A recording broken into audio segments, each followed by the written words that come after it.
বলো তোমার কেমন লাগলো আজকে লুকটা? তোমার মনের মতন করতে পেরেছি? Thank you. Hello my lovely viewers, welcome to my video.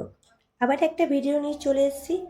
আমার ব্রাইডকে দেখতে পাচ্ছ, ভীষণ মিষ্টি একটা মেয়ে আর ভীষণ শান্ত।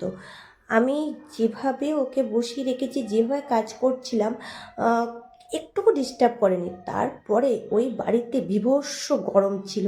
12/6/2025 প্রচণ্ড গরম ছিল ওই দিনকে। মানে থাকতেই পারছিলাম না, এত অসহ্যকর গরম। তাই তো অনেকে আবার পছন্দ করে না, জানো তো ফেসবুকে ছেড়ে দেবো।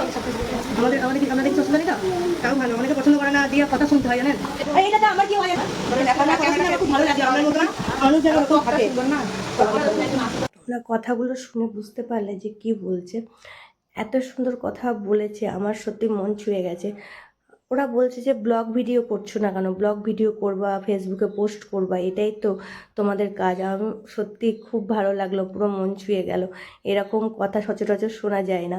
তো আমাকে দেখে হয়তো বুঝতেই পারছো যে এতটা গরম ছিল। আর আমার মুখ চোখের অবস্থা দেখো, আর ব্রাইডকে দেখো, ব্রাইড তো পুরো একটুকু ঘামেনি, আর কোথাও মেকআপ উঠে আসেনি। ওদের স্ট্যান্ড ফ্যানের হাওয়াও চরম গরম ছিল, সিলিং ফ্যানের হাওয়াটাও গায়ে লাগছিল না। তারপরেও এত সুন্দর মেকআপটা ছিল, মেকআপের কোনো কিছু প্রবলেম হয়